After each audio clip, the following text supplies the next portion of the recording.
ginto, ang tupang ito, ngunit ibalik sa kanya ang buhay pagkatapos.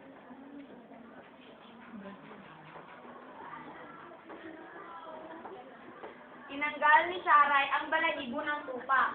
Nagbenta siya ng balahibo kapalit ng ginto. Pagkatapos, pumunta siya sa datu upang isauli ang tupa at ibigay ang ginto.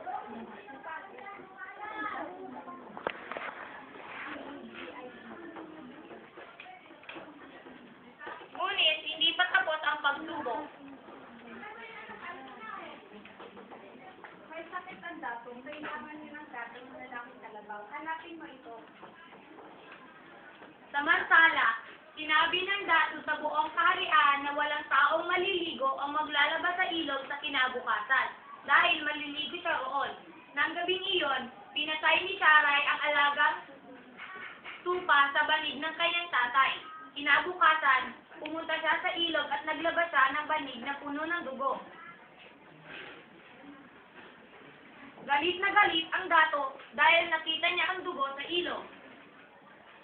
Bakit ka dito naglalaba? Hindi mo ba alam na pinagkawal ko na maglaba dito ngayon? Paumanhid, mahal na dato. Ngunit nanganak ko ang aking tatay sa banig, kaya kailangan ko pong ilaba ito. Ngunit hindi maaaring manganak ang lalaki. Di rin maaaring magkaroon ng gatas ang lalaking kalabaw. Nabigla ang dato. Isang araw, nag-cruise ang landas ni Sharai at ng prinsipe sa isang hardin. Ay,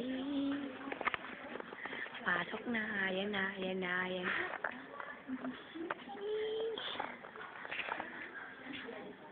Sharai, teka lang. Ba't alam ko na babawalin dato na magkita tayo? Huwag kang mag-alala.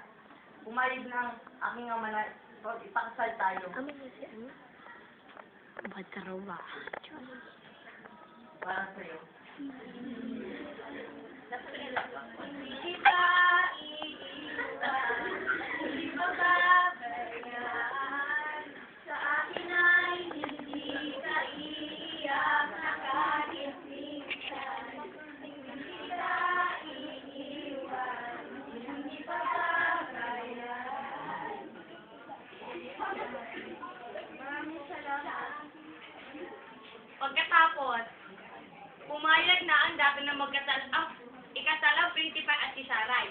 Alam niyang matalino si Sharai at marunong mamuno ng bayan. Ay, hirap na siya. Ikaw na.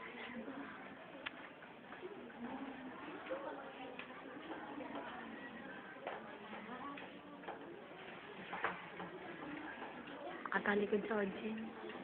Uy, nakatalikod. Sharai, pinapaubayan ko na sa iyo ang anak ko. Huwag mo siyang mapabayaan. Ay, wow. Wow, saray talaga. Hindi kita iiwan. Pangako, di ko pababayaan. Ayun. Diyan nagtatapos ang kwento.